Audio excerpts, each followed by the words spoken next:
Alright, so I'm going to attempt to work on this tuner while I am listening to the radio. Alright. Maybe I shouldn't do that. Let's go ahead and just shut this thing off. Let me go ahead and pull this out of here. And because we need to test this anyway, so we go on coax 1 here on the back of this thing. Here, I don't know how much you guys can see. I'm gonna go move this over to here. Alright. So we are going to be using the 756 Pro. It's sitting right here. Microphone on it. It's not a Yaesu. I don't have to turn off the radio with the microphone on it. Imagine that. Nuts. I run an ICOM HM219 from a 7300 on this. And I love it. Okay. Let's see here.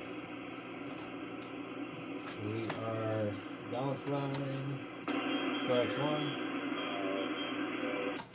Coax 1 direct. And dummy load. Oh. Well, that ain't right. Oh. Let me get my power meter. Oh Lord. So, the way these ones work, you gotta have a power meter.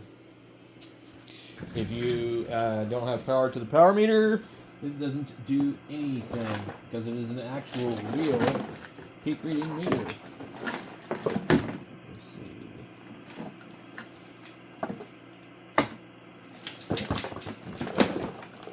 I love a tangled mess of wires. Okay. So this one should plug right in without causing a gigantic disturbance.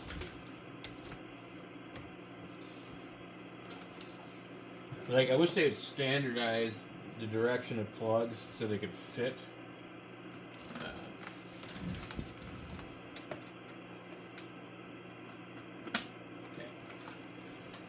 Turn the light on.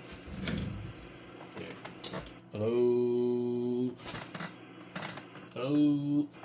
Oh. Alright, let's put this on. Okay, FM, I'm gonna go FM.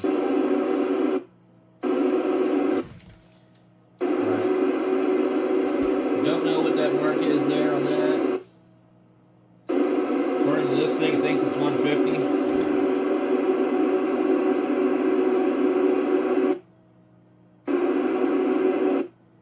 The radio shows it up quite high too.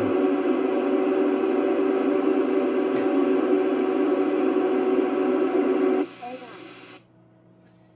50 watts. Yep. Okay, that's correct. So what we're seeing here, though, on some radios, is I saw a little bit of reflected on the dummy load when it wasn't.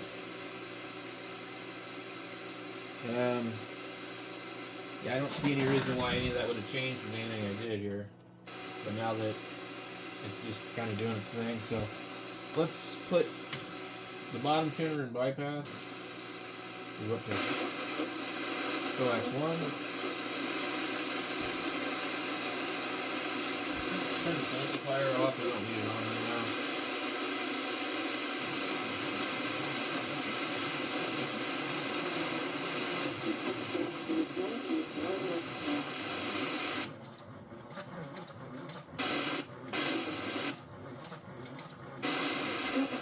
That thing is noisy.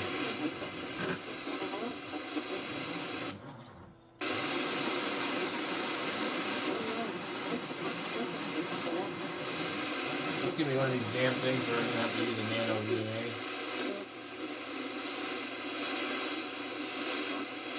What I want is to start with the maximum amount of capacitance I guess on these it's going to be 0. Completely fully meshed.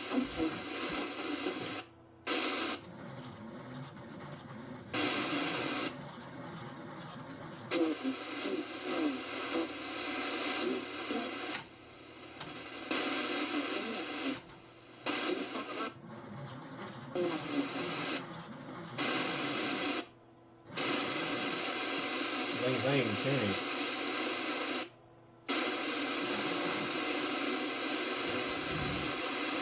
Interesting.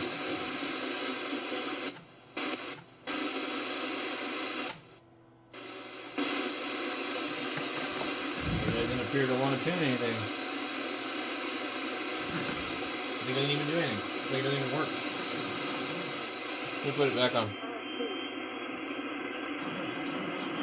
You should be able to hear the change in sound. Yeah, it's changing. So you hear it got quieter? Okay. Now, I don't feel like fiddling with this, so what I'll do is I'll take a jumper and put a nano VNA on it. And just to see if there's any kind of issues.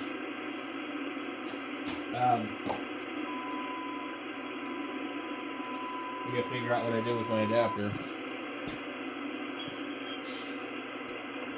You know, I really shouldn't have to do this, so I'm not going to use the nano VNA yet. I need to just tune to the maximum noise, which might be right there.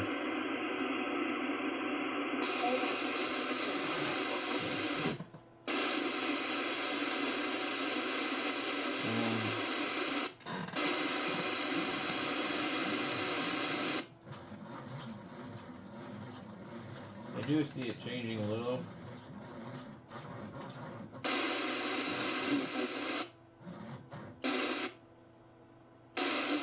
I don't like this gear drive.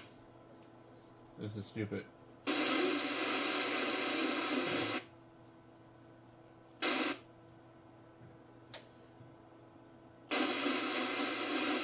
Alright.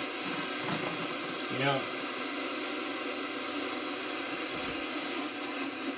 we are gonna hook the nano up to it. Alright. This is like, I don't know, it just seems to be a pain in the butt.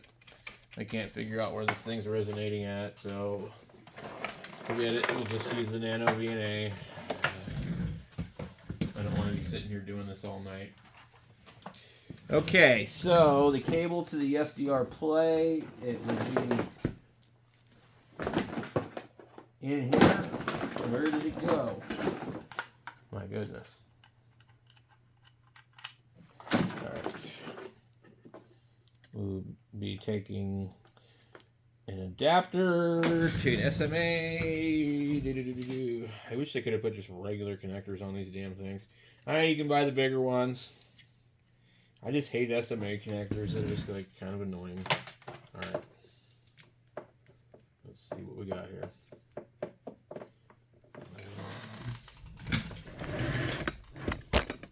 Okay. So, hopefully. Whoa, look at that crap. Okay. We're looking at 3 to 4 megahertz, okay?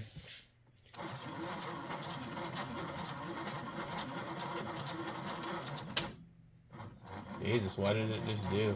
This thing's really crappy. Is that seriously? That is all the way.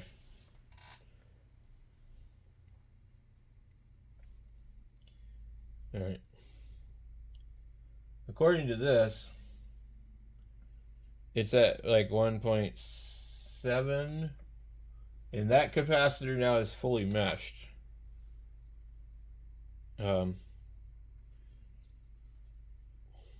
So this literally requires every bit of the roller inductor. Nuts. Well, this is strange. So we're using every bit of the roller inductor and every bit of the capacitor to achieve a 1.7. And let me just pick a frequency that would be a little bit better. Okay, 3.8. Oh, we're at 3.9. So we got 3.85, and we're 3 to 1. Let's see if we can improve that. So it goes 3.3, 3.2. Then it's going to start going back up. Okay, so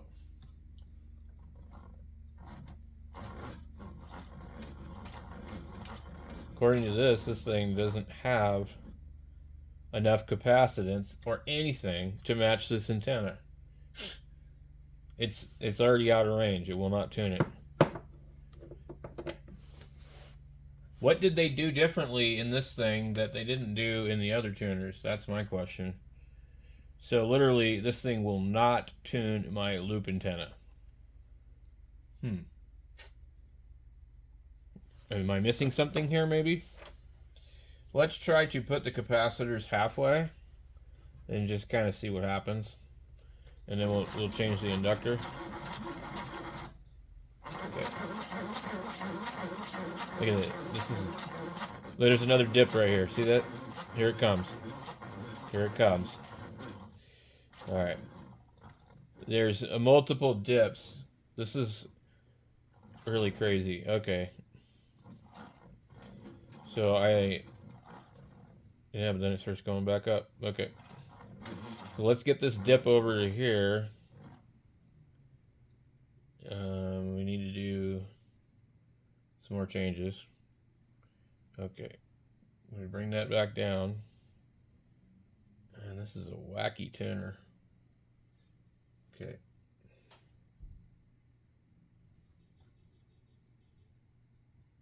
Okay. Which way am I going?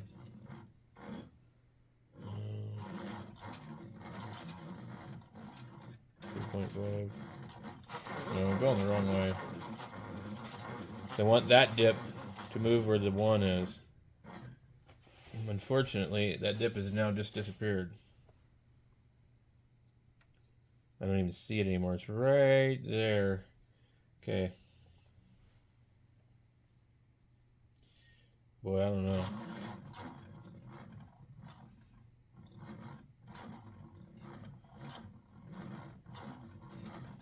We got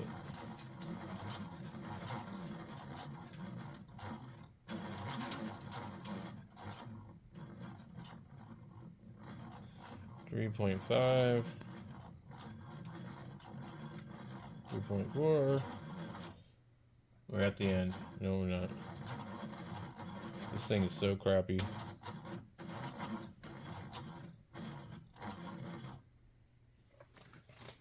It's at the end.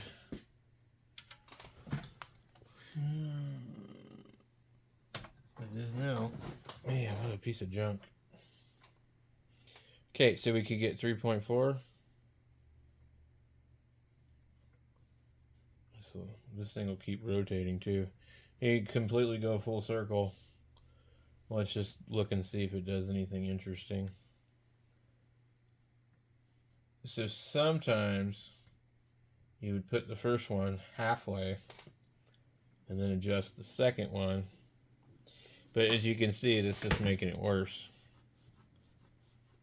Okay. Well, that's kind of interesting. This thing is not going to tune this antenna.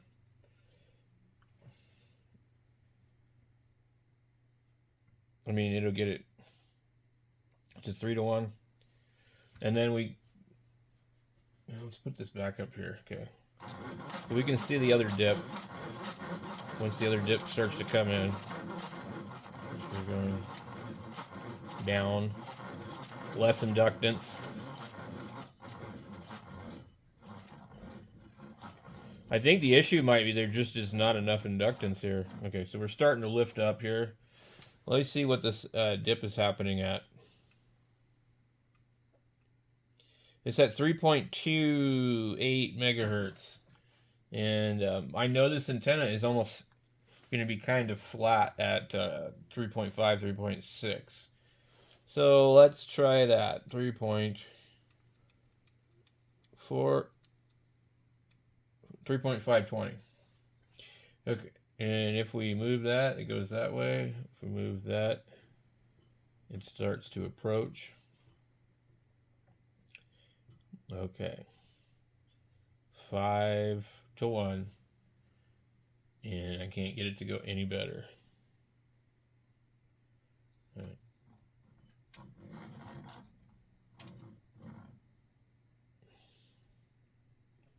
Let's see what happens when we do that.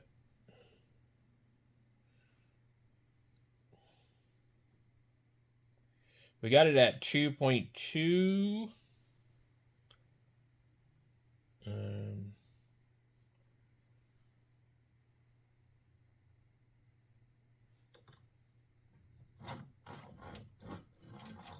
Yeah, it's like that's as low as it wants to go.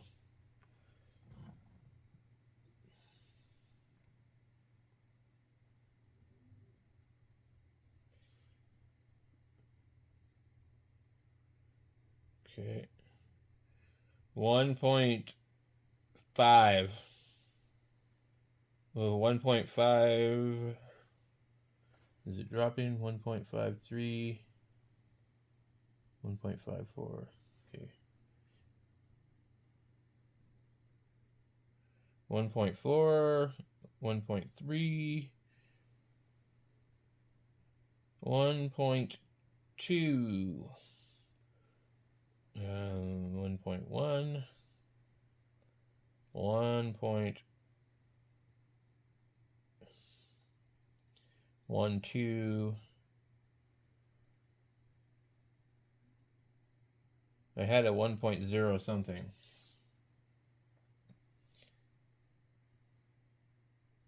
But if you look at this here, as I'm lowering it, the whole thing's flattening out, which is kind of interesting. Okay. So we had it at 1.2, and it looks like it might be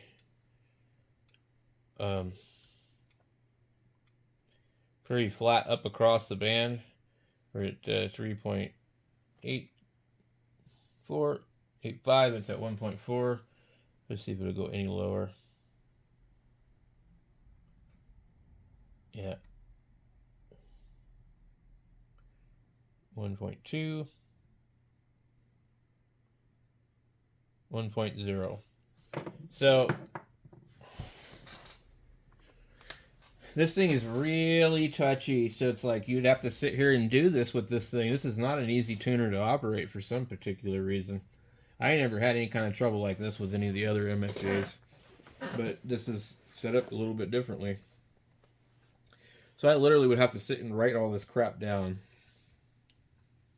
for each band that I want to operate, you know. But, I mean, that's kind of how the Johnson Matchbox is. When I have the ladder line hooked up, that's how I have a chart, and I pull out the chart, I know exactly where to go. I might adjust it a little bit. So anyway, I don't know how well this tuner works, you know, but it was really a pain to find that spot where it wants to work. It makes sense, though, because it's very similar to, like, what I've seen in the past. It's almost fully meshed here. It's a little bit more than half here. And then this is... where's it at? Very little inductance about this far in.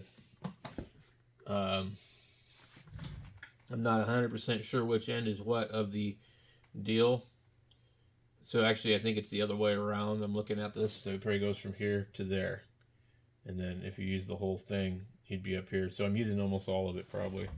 So all the way back there, it was using very little, which explains why it didn't want to tune up. So, okay, well, we've got that there, and like I said, I'm going to have to make a chart because this is stupid. It's not that easy to use this thing. And looking at this, we could see there was multiple places where it would tune, but, you know, the second, it's like almost like a second harmonic, but it wasn't a very good match at all. So, you know, you wouldn't be able to get anything better than like 5-1 SWR. It's just not okay. But, I'm gonna go back to my ladder line probably here when the weather gets a little better, and I'll get up there and screw around and change the feed point again. I also have to get some more of the 450 ohm ladder line because the stuff I have right now is not long enough. So, I'll go back to using the Johnson Matchbox, and I won't tell anybody that I've switched it, and I'll just try and see if anybody really notices. I actually switched and didn't tell anybody anything, and nobody noticed. But I mean, sometimes band conditions can be so different from one day to the next that it's really hard to tell. So anyway, I'm gonna play around with this a little bit longer, and then I'll let you guys know what I think. I don't know if you can still buy these. They might have discontinued this model. I don't see it in the HRO catalog, and I've seen it in DX Engineering's website, but it shows discontinued, or not. Excuse me, not discontinued, out of stock. So anyway, we'll catch you guys later.